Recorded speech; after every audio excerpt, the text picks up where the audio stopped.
This video explores the athlete data portability question. If the athlete generates the data, why can't they export it? This is a cinematic inquiry into the one thing every athlete should truly own: their intellectual property, their IP. The Ronaldo standard refers to Cristiano Ronaldo owning and protecting his IP with precision, from his celebration to his heartbeat, sprint, and GPS coordinates. He set the standard for athlete ownership, which is the future of the industry. The universal precedent query is, if I generated the data, shouldn't I truly own it? When an athlete leaves a club, the key question is what remains of their history, including GPS, sprint, recovery data, and analytics. This isn't about corruption. It is about infrastructure.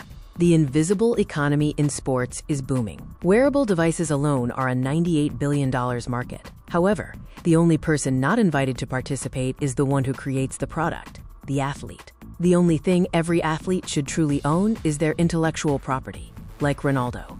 A 14-year-old athlete's data, tracked by a GPS vest and heartbeat logger, is recorded and follows them when they change clubs. The precision-documented intellectual property, covering every sprint and heartbeat, is their single, valuable, and tradable asset. However, athletes often don't own it. The core issue is ownership versus portability. Ownership is securing the intellectual property, a legal argument people fight over. Portability is demanding access to it, a user experience failure. The ultimate asset is the intellectual property, and athletes must demand portability. The FIFA Power Rankings moment highlights that performance is judged by data and a proprietary algorithm. The athlete does not own or audit the algorithm or export the record. This is about governance.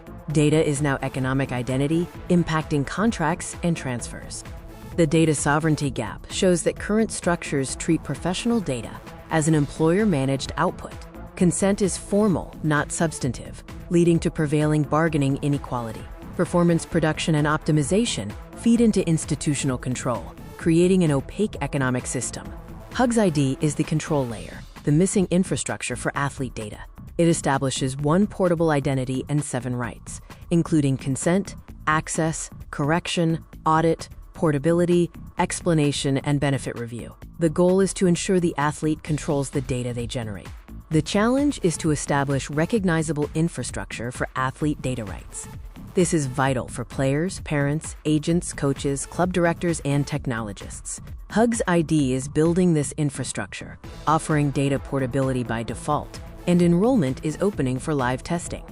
In an age where every movement is measured, the athlete generates the data and should own their biometric identity and economic future. The only thing an athlete should truly own is their intellectual property. Your data is yours to take with you. Who will be next to understand this? The athlete data ownership paradox asks, if I generated the data, why can't I export it? Intellectual property is the most valuable blueprint. The athlete's biometric IP and economic future should be their property, not their contract, enabling them to construct their own economic future.